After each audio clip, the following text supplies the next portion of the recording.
Hi, how are you doing? This is Pastor Cheryl. Um, God told me to record my sermons, and I think it's because we have the rapture coming up, and these will be exist after I'm gone. So anyway, um, well, I am going backwards, and we are going to do Luke 2:41 through 42. It's for December 29 of 24, first Sunday after Christmas. I know that's past, but this is at least a record of that, and you can go through this at your leisure and pick out which sermon you like the best. And so, anyway, this boy Jesus at the temple. Every year, his parents went to Jerusalem for the feast of Passover. When he was 12 years old, they went to the feast according to the custom. After the feast was over, while his parents were returning home, the boy Jesus stayed behind in Jerusalem, but they were unaware of it, thinking that he was in their company.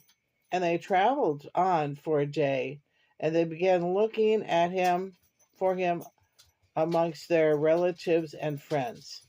When they did not find him, they went back to Jerusalem to look for him.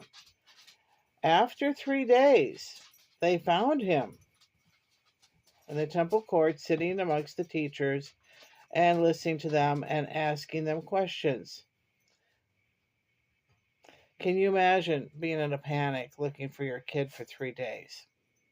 I imagine they were just in a total panic, you know. I mean, I would. I would, if I had a little boy that was lost. Everyone who heard him was amazed at his understanding and his answers. When his parents saw him, they were astonished. His mother said to him, "Son, why have you treated us like this? Your father and I have been anxiously searching for you." "Why were you searching for me?" he asked. "Didn't you know I had to be in my father's house?" But they didn't understand what he was saying to them. Yeah, I could see that. Then they went down to Nazareth with them and was obedient to them. But his mother treasured all these things in her heart. And Jesus grew in wisdom and stature and in favor with God and men. Anyway, that's the lectionary reading for it would be the second Sunday after here, this is my little boy here. He wants attention. And I've got a little fella here. Cody, up here. Can you stick your nose up? Can you stick your nose up here? Yeah, I got a little boy too. Up, up, up, up. Well, you're not seeing him. He's not putting his. See the little guy? Okay, you want it? You want it? Okay. He's a smooth collie, and his name is Cody. And he's whoops, so you can see me. Sit up, up. You know, you have to see his nose, so you know he's here. Okay, because he likes attention. And oh, there's my little boy. Okay, there's my little boy. Oh, it's a good baby.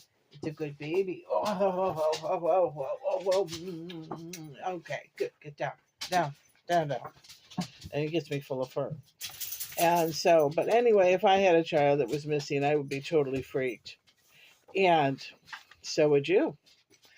And this little boy, apparently, Jesus, wanted to be in his father's house. And he understood that he was, God's son. He understood that. So he wanted to stay there. And I'm down to 4 minutes here. Anyway, it would be interesting to know what it would be like to actually visit and meet with Jesus as a small child. What was he like?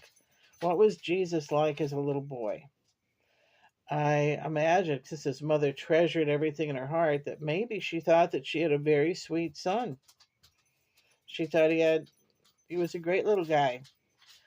And apparently he was very well respected and loved by people in his community. Yes, this is my kitchen. I'm noticing things behind me. When it warms up outside and it starts turning green, then I can start doing sermons outside. We have a meditation garden. We call it that. It's an outdoor chapel.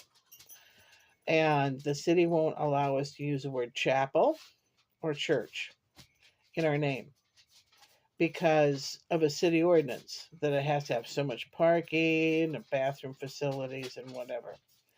I don't know if we can get away with the word grotto. A lot of people don't know what a grotto is. It's pretty much the same thing, but it's like a tunnel of trees, and then we've got a chapel way in the center. We were told to put it in the center. Makes sense.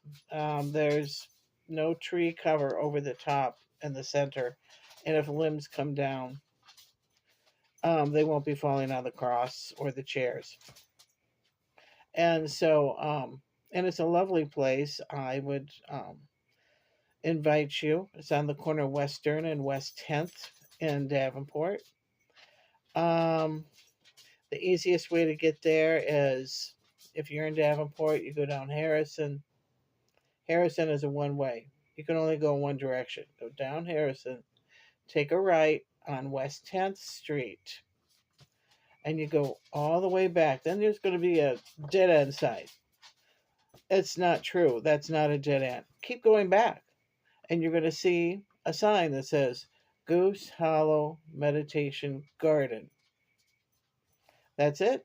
Go in there. There's tables and chairs, places to sit. If you're a student, um, you could bring your books back there and study. It's beautiful and very peaceful. And if you just want to sit and read the newspaper, you can. Bring some coffee. Might have a little coffee clatch with your girlfriends and take them on back there. Be a good place for that. Just meet someone back there every morning. Just to shoot the breeze.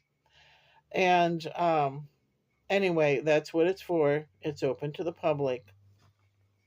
You're going to see a road closed type sign. You know, that's from my neighbor. He thinks he owns part of the road. So he had the city close 10 feet of West 10th Street. But don't worry about it. Just keep walking back and you're going to see the garden. I mean, you're going to see our meditation garden. It's a chapel, okay? It's like a outdoor church. And so you are invited. There are some other things I wanted to remind you of. Um, at the end of each one of my tapes, please ring the bell on the side, hit subscribe if you like these, and hit the thumbs up because that's how we know how many people have actually watched them. So always ring the bell, subscribe, and then hit the thumbs up.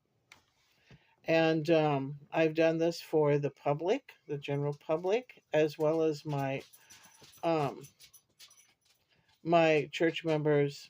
Some can't make it because they're shut-ins or they don't have transportation.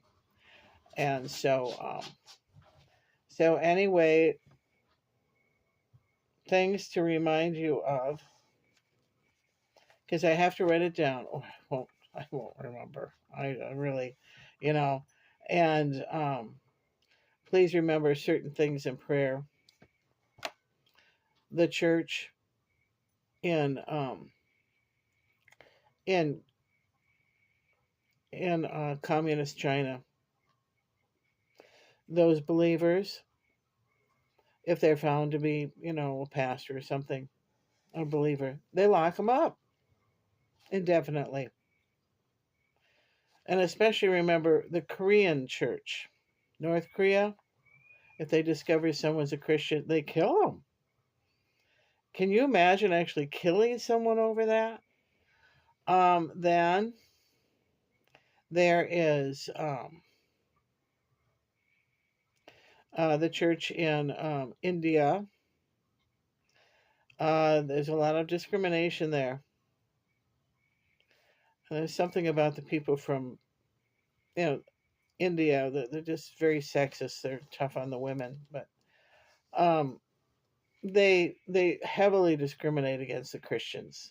You know, they think being Hindu is like being Indian from India, and so they harass the heck out of them and kill them and whatever. It just um, and so remember them, especially the North Koreans, and we have to get the word of the gospel to every little corner of the earth before Christ comes, and He's coming pretty soon. He's coming relatively pretty soon. I mean, look at what's going on in the news. Um, and thank you, and namaste. Bye bye.